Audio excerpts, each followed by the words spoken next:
Movie ಹೆಸರು ಬಂದು ಸರ್ವಂ ಮಾಯಾ ಅಂತ.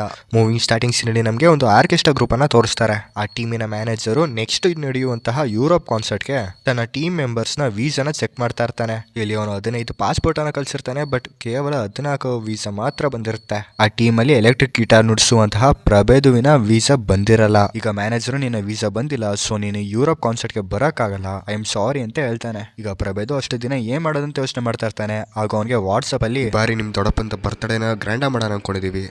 ಆ್ಯಂಡ್ ಪ್ರಭೇದು ಊರು ಬಿಟ್ಟು ಸುಮಾರು ವರ್ಷಗಳಾಗಿದೆ, ಸೊ ಅದಕ್ಕೇನೆ ಇನ್ನೂ ಎಷ್ಟು ದಿನ ಅಂತ ಊರಿಂದ ಹೊರಡೆ ಇರ್ತೀಯ, ಬಾ ನಿಮ್ಮ ತಾತನ ಹುಟ್ಟೋದಪ್ಪನ ಗ್ರ್ಯಾಂಡಾಗಿ ಸೆಲೆಬ್ರೇಟ್ ಮಾಡೋಣ ಅಂತ ಕರೀತಾರೆ. ಸೆಲೆಬ್ರೇಟ್ ಮಾಡೋಣ ಬಾ ಅಂತ ಕರೀತಾರೆ.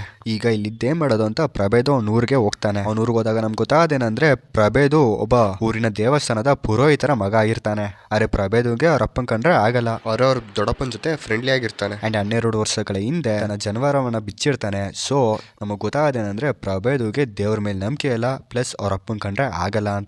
ಹೀಗೆ ಒಂದು ದಿನ ಖರ್ಚಿಗೆ ಅವ್ರ ದೊಡ್ಡಪ್ಪನ ಹತ್ರ 200 ರೂಪಾಯಿ ಕೇಳ್ತಾನೆ. ಆಗ ಅವ್ರ ನಾನೇನು ಹೆಂಗೆ ಕೇಳ್ತೇನೆ, ನಿಮ್ಮ ಅಪ್ಪಂಗೆ ಕೇಳು ಅಂತ ಹೇಳ್ತಾನೆ. ಈಗ ಪ್ರಭಾ ಅವ್ರ ಅಪ್ಪಂಗೆ ಕೇಳಕ್ ಹೋಗ್ತಾನೆ. ಆಗ ಅವರಪ್ಪ ಸ್ಟೀಲ್ ಬಾಟ್ಲಲ್ಲಿ ಕಾಫಿ ಕೊಟ್ಟು ಈ ಕಾಫಿನ 3 ಟೈಮ್ ಕುಡ್ಕೊಂಡು ಮನೇಲೇ ಇರು ಅಂತ ಹೇಳ್ತಾರೆ. ಆಗ ದುಡ್ಡು ಕೇಳಕ್ ಹೋದಂತ ಪ್ರಭಂಗೆ ಅವಮಾನ ಆದಂಗ ಆಗುತ್ತೆ. ಆಗ ಅವನು ಮನೇಲಿ ಎಷ್ಟಿನ ಅಂತ ಸುಮ್ಮನೆ ಇರೋದು, ಹೊರಡೆ ಹೋಗಿ ದುಡಿಬೇಕಂತ ಅವ್ನ ಕಜಿನ್ ರೂಪೇಶ್ ಹತ್ರ ಕೆಲಸ ಕೇಳ್ಕೊಂಡು ಹೋಗ್ತಾನೆ. ಆಗ ರೂಪೇಶು ನಿಂಗೆ ಹೆಂಗಿದ್ರು 19ನೇ ವರ್ಷ ತಂಟ ಪುರೋಹಿತ ಎಲ್ಲ ಗೊತ್ತಿದೆ, ಯಾಕೆ ನೀನ್ ನನ್ನ ಜೊತೆ ಅಸಿಸ್ಟೆಂಟ್ ಆಗಿ ಬರಬಾರ್ದು ಅಂತ ಕೇಳ್ತಾನೆ. ಅಸ್ಲಿಗೆ ರೂಪೇಶು ಸಹ ಪುರೋಹಿತ ಆಗಿರ್ತಾನೆ. ಅವನಿಗೆ ಗೃಹ ಪ್ರವೇಶ, ಮದ್ವೆ ಪೂಜೆಗಳನ್ನ ನಡೆಸ್ಕೊಡ್ತಾ ಇರ್ತಾನೆ. ಆದ್ರೆ ಪ್ರಭಂಗೆ ದೇವ್ರ ಮೇಲೆಲ್ಲ ನಂಬಿಕೆ ಇಲ್ಲ. ಆದ್ರೆ ದುಡ್ಗೋಸ್ಕರ ಪ್ರಭಾ ಇವಾಗ ಮತ್ತೆ ಜನವರ ಹಾಕೊಂಡು ರೂಪೇಶ್ ಜೊತೆ ಪೂಜೆ ಮಾಡಕ್ ಹೋಗ್ತಾನೆ. ಅಂಡ್ ಹೀಗೆ ದಿನ ಪ್ರಭಾ ರೂಪೇಶ್ ಜೊತೆ ಪೂಜೆ ನಡೆಸ್ಕೊಡ್ತಾನೆ. ಅಂಡ್ ಫ್ರೀ ಆಗಿರೋ ಟೈಮಲ್ಲಿ ಅವ್ನ ಫ್ರೆಂಡ್ ಫಜಲ್ ಸ್ಟುಡಿಯೋಗೆ ಹೋಗಿ ರೆಕಾರ್ಡಿಂಗ್ ಅನ್ನ ಮಾಡ್ತಾ ಇರ್ತಾನೆ. ಹೀಗೆ ಒಂದು ದಿನ ಪ್ರಭಾ ಮತ್ತೆ ರೂಪೇಶ್ ಒಂದು ಮನೆ ಗೃಹ ಪ್ರವೇಶಕ್ಕೆ ಹೋಗ್ತಾರೆ. ಇಲ್ಲಿ ರೂಪೇಶ್ ಮಕ್ಳ ಜೊತೆ ಜೋಕಾಲಿಯಲ್ಲಿ ಕುತ್ಕೊಳ್ಳೋಕೆ ಹೋಗಿ ಕೆಳಗಡೆ ಬಿದ್ದು ತಲೆ ಏಟ್ ಮಾಡ್ಕೋತಾನೆ. ಇದರಿಂದ ರೂಪೇಶ್ ಇಂಜೂರ್ಡ್ ಆಗ್ತಾನೆ. ಆಗ ಅವನು ಪ್ರಭಾನ ಹತ್ರ ಡಾಕ್ಟರ್ ನಂಗೆ ಸ್ವಲ್ಪ ದಿನ ರೆಸ್ಟ್ ಮಾಡಕ್ ಹೇಳಿದ್ದಾರೆ, ಅದರಿಂದ ಈ ಮುಂದೆ ನೀನ್ ಒಬ್ನೇ ಪೂಜೆ ನಡೆಸ್ಕೊಡ್ಬೇಕು, ಅಂಡ್ ಬಂದ ದುಡ್ಡಲ್ಲಿ ಇಬ್ರು 50-50 ಮಾಡ್ಕೊಳ್ಳೋಣ ಅಂತ ಹೇಳ್ತಾನೆ. ಇದು ಪ್ರಭಾ ನಾನೇ ಪೂಜೆ ಮಾಡೋದು, ನಾನೇ ನಿಂಗೆ 50 ಕೊಡ್ಬೇಕಂತ ಕೇಳ್ತಾನೆ. ಅದಕ್ಕೆ ರೂಪೇಶು ಮನೇಲಿ ಇದ್ದ ನಿಂಗೆ ಕೆಲಸ ಕೊಟ್ಟೋ ನಾನು, ನಿಂಗೆ ಕಾಂಟ್ರಾಕ್ಟ್ ಕೊಡ್ಸೋ ನಾನು, ಅದಕ್ಕೆ ಪ್ಲೀಸ್ ನಂಗೂ ಸ್ವಲ್ಪ ದುಡ್ಡು ಬೇಕಲ್ಲ ಮನೆ ನಡ್ಸಕ್ಕೆ ಅಂತ ಕೇಳ್ತಾನೆ. ಅದಕ್ಕೆ ಪ್ರಭಾ ಸರಿ 60-40 ಡಿವೈಡ್ ಮಾಡ್ಕೊಳ್ಳೋಣ ಅಂತ ಹೇಳ್ತಾನೆ.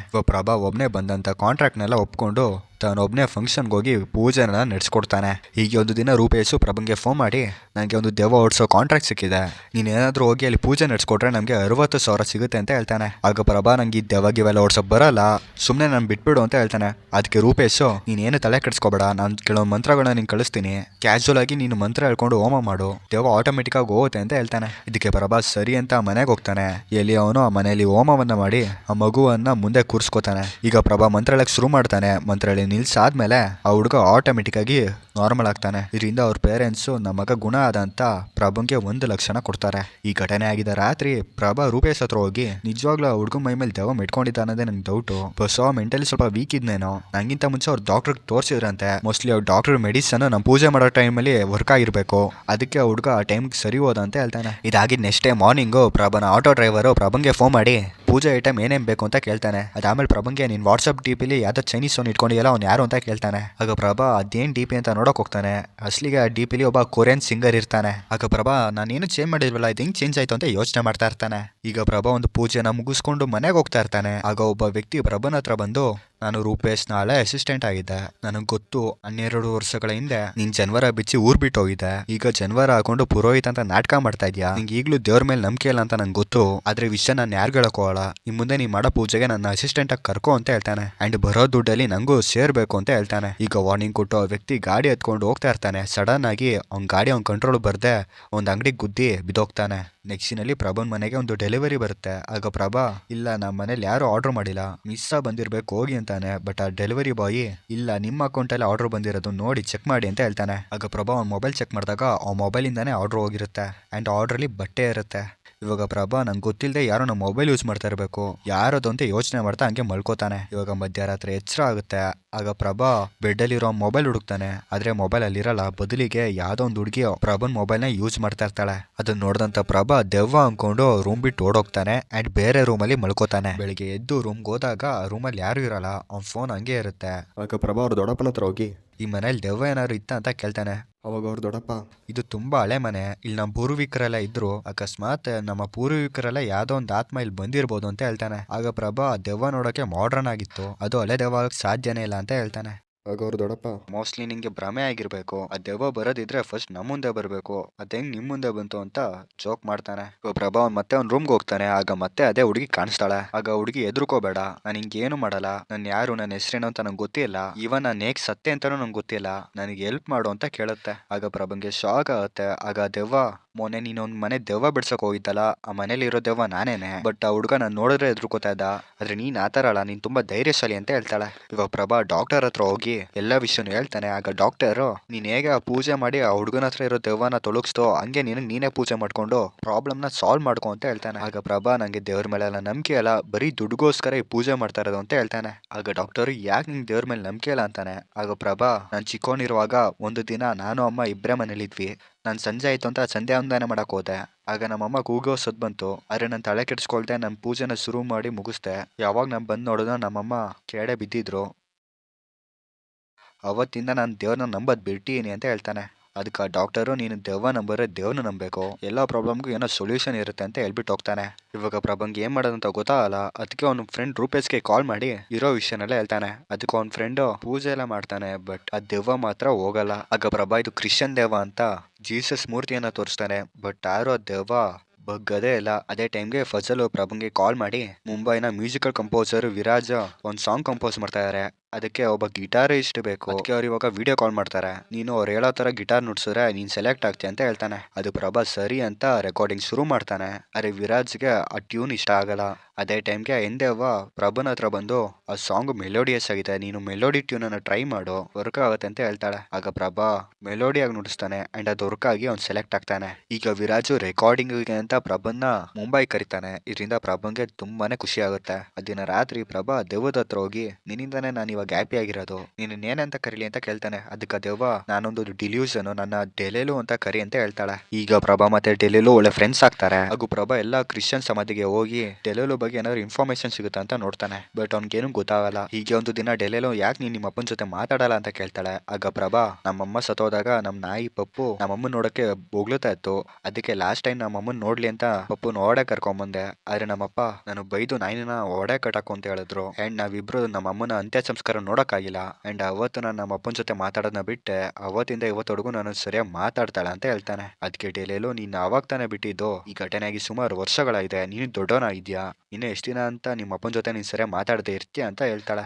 ಮತ್ತೊಂದ್ ಕಡೆ ರೂಪೇಶ್ಗೆ ಪ್ರಭಾ ದೆವ್ವ ಓಡಿಸಿರೋದ್ರಿಂದ ತುಂಬಾನೇ ಫೇಮಸ್ ಆಗಿರ್ತಾನೆ. ಅವನ್ಗೆ ಇವಾಗ ದೆವ್ವ ಓಡಿಸೋ ಕಾಂಟ್ರಾಕ್ಟ್ ಸಹ ಸಿಗ್ತಾ ಇರುತ್ತೆ. ಮತ್ತೊಂದ್ ಕಡೆ ಪ್ರಭಾ ಫ್ಲೈಟ್ ಹತ್ತಿ ಮುಂಬೈಗೆ ಹೋಗ್ತಾನೆ. ಎಲ್ಲಿ ಅವನ ಜೊತೆ ಡೆಲೇಲುನು ಬಂದಿರ್ತಾಳೆ. ಯಾವಾಗ ಡೆಲೇಲು ಫ್ಲೈಟ್ ಓಡ ಹೋಗ್ತಾಳೋ ಅವಳಿಗೆ ಹಳೆದೆಲ್ಲ ಸ್ವಲ್ಪನೇ ನೆನಪಾಗ್ತಾ ಇರುತ್ತೆ.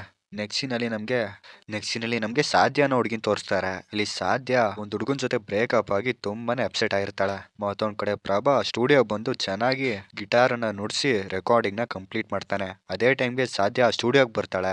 ಅಸ್ಲಿಗೆ ಸಾಧ್ಯನೇ ಪ್ರಭಾನ ರೆಕಮೆಂಡ್ ಮಾಡಿರ್ತಾಳೆ.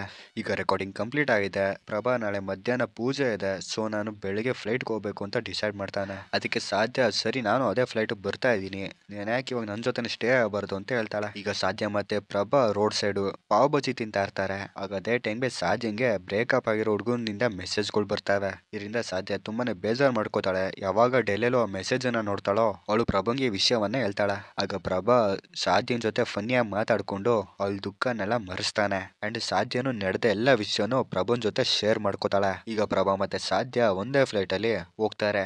ನೆಕ್ಸ್ಟ್ ಸೀನಲ್ಲಿ ಪ್ರಭಾ ಮತ್ತೆ ರೂಪೇಶ್ ಒಂದ್ ಮನೆ ದೆವ್ವ ಬಿಡ್ಸಕ್ಕೆ ಅಂತ ಹೋಗ್ತಾರೆ. ಇಲ್ಲಿ ಪ್ರಭಾ ತುಂಬಾ ಕಾನ್ಫಿಡೆಂಟ್ ಇಂದ ರೂಮ್ ಹೊರಡ್ ಹೋಗ್ತಾನೆ. ಅಸ್ಲಿಗ ರೂಮ್ ಹೊಡೆ ಮನೆ ಇಲ್ದೆ ಇಬ್ರು ಔಸ್ಕೊಂಡು ವಾಸ ಇರ್ತಾರೆ. ಅದನ್ನೇ ಇವರು ದೆವ್ವ ಅಂತ ಅನ್ಕೊಂಡಿರ್ತಾರೆ. ಇವಾಗ ಅವರಿಬ್ರು ಪ್ರಭನ್ ನೋಡಿ ಎದ್ರುಕೊಂಡು ಓಡೋಗ್ತಾರೆ. ನೆಕ್ಸ್ಟ್ ಸೀನಲ್ಲಿ ಸಾಧ್ಯ ಪ್ರಭಂಗೆ, ನನ್ನ ಬ್ರದರ್ನ ಪ್ರೀ ವೆಡ್ಡಿಂಗ್ ಶೂಟ್ ಇದೆ, ನೀನು ಆ ಪಾರ್ಟಿಗೆ ಜಾಯ್ನ್ ಆಗ್ಬಾ ಅಂತ ಮೆಸೇಜ್ ಆಗ್ತಾಳೆ. ಆಗ ಪ್ರಭಾ ಹೋಗೋದ ಬೇಡ ಅಂತ ಯೋಚನೆ ಮಾಡ್ತಾ ಇರ್ತಾನೆ. ಅದಕ್ಕೆ ಡೆಲೇಲು ಅವಳನ್ನ ಪ್ರೀತಿಯಿಂದ ಕರಿತಾಳೆ, ಹೋಗು ಅಂತ ಫೋರ್ಸ್ ಮಾಡ್ತಾಳೆ. ರಾತ್ರಿ ಹೊತ್ತು ಲೊಕೇಶನ್ ಅಲ್ಲಿ ಇರುವಂತ ರೋಡ್ ಸರಿ ಇಲ್ಲ, ಗಾಡಿಲಿ ಹೋಗೋದು ರಿಸ್ಕಿ ಇದೆ, ಕಾರಲ್ಲಿ ಹೋಗ್ಬೇಕು, ಬಟ್ ಅದು ಇವಾಗ ಸಾಧ್ಯ ಇಲ್ಲ ಅಂತ ಹೇಳ್ತಾನೆ. ಅದಕ್ಕೆ ಡೆಲೇಲು, ನಿಮ್ಮ ಅಪ್ಪಂದ ಕಾರಿ ಇಲ್ಲ, ಅದನ್ನೇ ಕೇಳ್ಕೊಂಡು ತಗೊಂಡೋಗು ಅಂತ ಹೇಳ್ತಾಳೆ. ಪ್ರಭಾ ಕಾರನ್ನ ಹೆಂಗ್ ಕೇಳೋದಂತ ಯೋಚನೆ ಮಾಡ್ತಾ ಇರ್ತಾನೆ. ಯಾವಾಗ ಅವ್ರ ಅಪ್ಪನ ರೂಮ್ಗೆ ಹೋಗ್ತಾನೋ ಅವ್ರ ಅಪ್ಪ ಅವ್ರು ಸಾಕಿರುವಂತ ನಾಯಿ ಪಪ್ಪುವಿನ ಗಾಯಕ್ಕೆ ಔಷಧಿಯನ್ನ ಹಾಕ್ತಾ ಇರ್ತಾರೆ. ಯಾವ ಪ್ರಭಾ ಅವ್ರ ಮುಂದೆ ನಿಂತ್ಕೋತಾನೋ ಆಗ ಅವರಪ್ಪ ನಾಯಿ ಕಾಲಿಗೆ ಇನ್ಫೆಕ್ಷನ್ ಆಗಿತ್ತು, ಹೊರಗಡೆ ಬಿಡೋದು ಸರಿ ಇರ್ಲಿಲ್ಲ, ಅದಕ್ಕೆ ನಾನು ಮನೆ ಒಳಗಡೆ ರೂಮಲ್ಲಿ ಇಟ್ಕೊಂಡಿದೀನಿ ಅಂತ ಹೇಳ್ತಾನೆ. ಅಂಡ್ ಇವಾಗ ಪ್ರಭಾ ಮೆಡಿಸನ್ ನ ಬೀರು ಹೊರಡೆ ಇಡಕ್ ಹೋಗ್ತಾನೆ. ಇಲ್ಲಿ ಬೀರುಲಿ ಅವರಮ್ಮ ಯೂಸ್ ಮಾಡ್ತಾ ಇದ್ದಂತ ಸ್ಪೆಕ್ಸ್ ಕೆಲವೊಂದು ವಸ್ತುಗಳು ಇರುತ್ತೆ. ಪ್ರಭಂಗೆ ಅವರಪ್ಪ ಅವ್ರ ಅಮ್ಮನ ನಾಯಿನ ಎಷ್ಟು ಇಷ್ಟಪಡ್ತಾ ಇದ್ರು ಅಂತ ಗೊತ್ತಾಗತ್ತೆ. ಈಗ ಪ್ರಭಾ ಅವರಪ್ಪನ ಗಾಡಿ ಕೇಳ್ತಾನೆ. ಅದಕ್ಕೆ ಅವರಪ್ಪ ನಗ್ನಗ್ತಾ ಕಾರನ್ನ ಕೊಡ್ತಾನೆ. ನೆಕ್ಸ್ಟ್ ಸೀನಲ್ಲಿ ಪ್ರಭಾ ಮತ್ತೆ ಡೆಲೆಲು ಕಾರ್ ಡ್ರೈವ್ ಮಾಡ್ಕೊಂಡು ಆ ಇವೆಂಟ್ ಬರ್ತಾರೆ. ಅಂಡ್ ಪ್ರಭಾ ಮತ್ತೆ ಸಾಧ್ಯ ಪಾರ್ಟಿಲಿ ಡ್ಯಾನ್ಸ್ ಮಾಡ್ಕೊಂಡು ಹಾಡು ಆಡ್ಕೊಂಡು ಎಂಜಾಯ್ ಮಾಡ್ತಾರೆ. ಬಟ್ ಎಲ್ಲೋ ಒಂದ್ ಕಡೆ ಡೆಲೆಲುಗೆ ಇವನ್ನೆಲ್ಲ ನೋಡಿ ಹೊಟ್ಟೆ ಕಿಚ್ಚಾಗ್ತಾ ಇರುತ್ತೆ. ಈಗ ಪ್ರಭಾ ಪಾರ್ಟಿನ ಮುಗಿಸ್ಕೊಂಡು ಮನೆಗೆ ಹೋಗ್ತಾ ಇರ್ತಾನೆ. ಆಗ ಡೆಲೆಲು ನಾನು ಹಿಂಗೇನು ಹೇಳ್ಬೇಕು ಅಂತ ಹೇಳ್ತಾಳೆ. ಅದಕ್ಕೆ ಪ್ರಭಾ ಸರಿ ಏನ್ ಹೇಳು ಅಂತ ಕೇಳ್ತಾನೆ. ಆಗ ಡೆಲೆಲು ಐ ಲವ್ ಯು ಅಂತ ಹೇಳ್ತಾಳೆ. ಇದು ಪ್ರಭಾ ನಿಂಗೇನು ತಲೆ ಕೆಟ್ಟಿಯಾ, ನೀನೊಂದು ದೆವ್ವ, ಸುಮ್ಮನೆ ಈ ಥರ ಹುಚ್ಚುಚ್ಚ ಮಾತಾಡಬೇಡ ಅಂತ ಹೇಳ್ತಾನೆ. ಆದ್ರೆ ಡೆಲೆಲು ಅಂತೂ ಅವ್ಳ ಫೀಲಿಂಗ್ಸ್ ತಾನೇ ಹೇಳ್ಕೊತಾ ಇದ್ದಾಳೆ. ಇದಕ್ಕೆ ಪ್ರಭಾ ನೀನೇ ನನ್ನ ಸಾಧ್ಯನ ಒಂದ್ ಮಾಡಿದ್ದು, ಇವಾಗ ನೀನೇ ಯಾಕೆ ಈ ಥರ ಆಡ್ತಾಯ ಅಂತ ಹೇಳ್ತಾನೆ. ಆಗ ಡೆಲೆಲು ಪ್ರಭಾನ ಗಟ್ಟಿಯಾಗಿ ತಪ್ಕೋತಾಳೆ. ಆಗ ಅವಳಿಗೆ ಫ್ಲಾಶ್ ಬ್ಯಾಕ್ ನೆನಪಾಗುತ್ತೆ. ಅಸಲಿಗೆ ಡೆಲೆಲುನ ನಿಜವಾದ ಹೆಸರು ಮಾಯಾ ಮ್ಯಾಥ್ಯೂ ಅಂತ. ಇವಳು ಒಂದು ಕ್ರಿಶ್ಚಿಯನ್ ಫ್ಯಾಮಿಲಿಗೆ ಸೇರಿರ್ತಾಳೆ. ಇವಳು ಒಂದು ಹಿಂದೂ ಹುಡುಗನ ಲವ್ ಮಾಡಿರ್ತಾಳೆ. ಯಾವಾಗ ಈ ವಿಷಯನ ಅವಳು ಮನೆಯವ್ರಿಗೆ ಹೇಳ್ತಾಳೋ ಆಗ ಅವ್ರ ಪೇರೆಂಟ್ಸು ಸರಿ ಆ ಹುಡುಗನ ಮೀಟ್ ಮಾಡಿಸು ಅಂತ ಹೇಳ್ತಾರೆ. ಅದಕ್ಕೆ ಮಾಯಾ ಆ ಹುಡುಗನಿಗೆ ಮೆಸೇಜ್ ಹಾಕಿ ಕರೀತಾಳೆ. ಬಟ್ ಆ ಹುಡುಗ ಬರಲ್ಲ. ಯಾವಾಗ ಆ ಹುಡುಗನ ಫೋನ್ ಬರುತ್ತೋ ಮಾಯಾ ಫೋನ್ ರಿಸೀವ್ ಮಾಡ್ಕೊಂಡು ಓಡೇ ಹೋಗ್ತಾಳೆ. ಬಟ್ ಅದೇ ಟೈಮ್ಗೆ ಟ್ರಕ್ ಆಕ್ಸಿಡೆಂಟ್ ಆಗಿ ಅವ್ಳು ಸತ್ತೋಗ್ತಾಳೆ. ಆಗ ಅವ್ರ ತಂದೆ ಅವಳನ್ನ ಹಾಸ್ಪಿಟ್ಲಿಗೆ ಅಡ್ಮಿಟ್ ಮಾಡ್ತಾರೆ. ಅಂಡ್ ಸಾಯೋ ಟೈಮಲ್ಲಿ ಅವ್ರ ಸ್ಕೂಲಲ್ಲಿ ಇರುವಂತ ಅವ್ರ ತಮ್ಮನ್ನು ಸಹ ಕರೆಸ್ತಾರೆ. ಅಂಡ್ ಅವ್ರ ತಮ್ಮ ಅವಳು ಸಾಯಕ್ಕಿಂತ ಮುಂಚೆ ಎಸ್ ಅಂತ ಅಂದಿರ್ತಾನೆ. ಸೊ ಅದಕ್ಕೆ ಅವಳಿಗೆ ಎಸ್ ಅನ್ನೋದು ಮಾತ್ರ ನೆನಪಿರುತ್ತೆ.